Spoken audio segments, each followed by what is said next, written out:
second of the mandatory cases that we're going to look at, and actually the second federalism related case, is a much more modern case than McCulloch versus Maryland, which was 1819. This is a 1995 case called United States v. Lopez. This case involves a 12th grade student in San Antonio, Texas, who was pictured on the previous slide, named Alfonso Lopez. He basically carried a concealed weapon into his public San Antonio, Texas, high school, and was basically spotted by a teacher. He was stopped. The local authorities were called. He had no intention of doing anything, wrong or had ill will with the weapon. Just felt like it was his right to carry a concealed weapon, and he was basically charged by local authorities.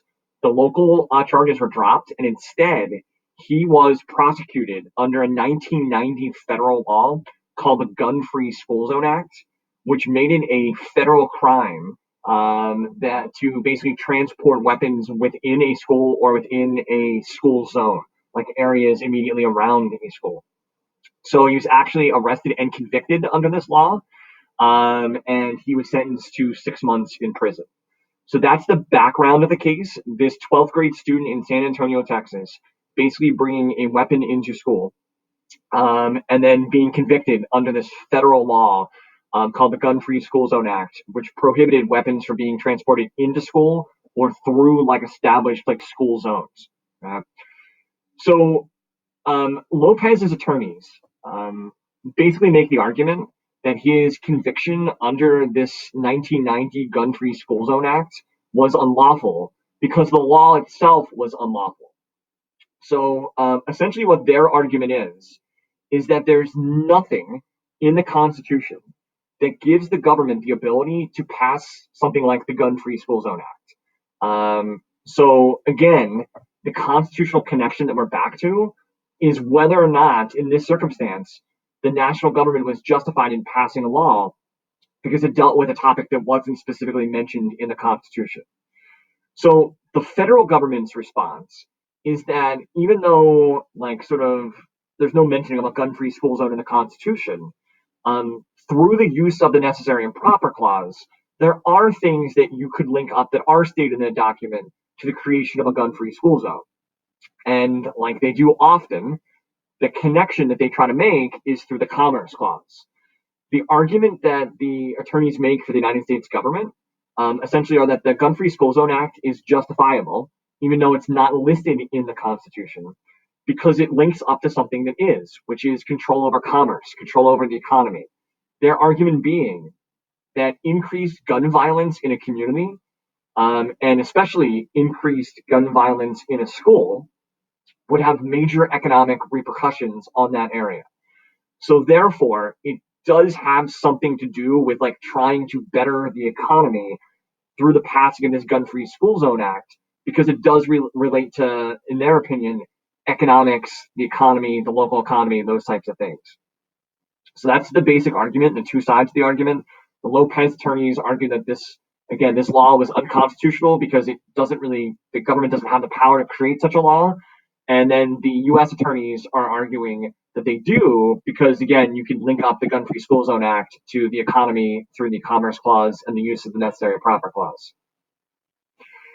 The decision and the outcome. So the question is, can the federal government pass the 1990 Gun-Free School Zone Act by using the Commerce Clause? And in a bitterly divided Supreme Court, 5-4, the Supreme Court essentially says no, that this law was unconstitutional, that the federal government did not have the ability to pass this law.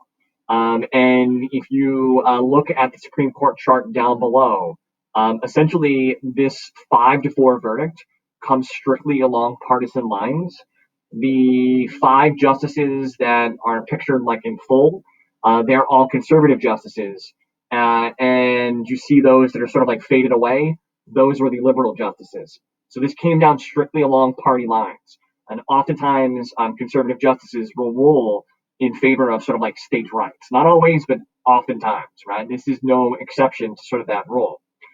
So again, they strike down the the federal government's 1990 Gun-Free School Zone Act and overturn Lopez's sort of conviction.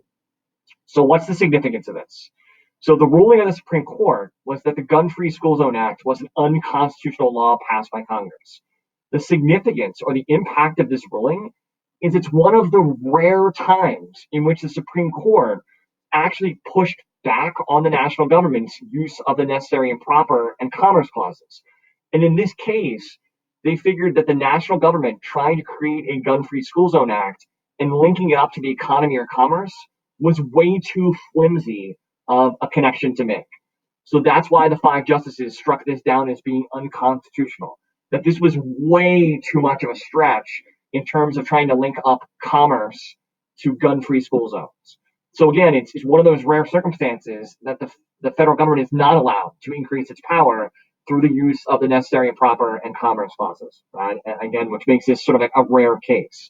So if you look at the two federalism cases, McCulloch v. Maryland, the Supreme Court allowed the government to use the necessary and proper and commerce clauses to expand its power. And then US v. Lopez is the opposite, where it sort of shows that the government can't do whatever it wants. Supreme Court oftentimes still has to make the final decision on whether or not it's a legitimate connection that's being made or if the connection's too flimsy, and that's what their ruling was in this particular case.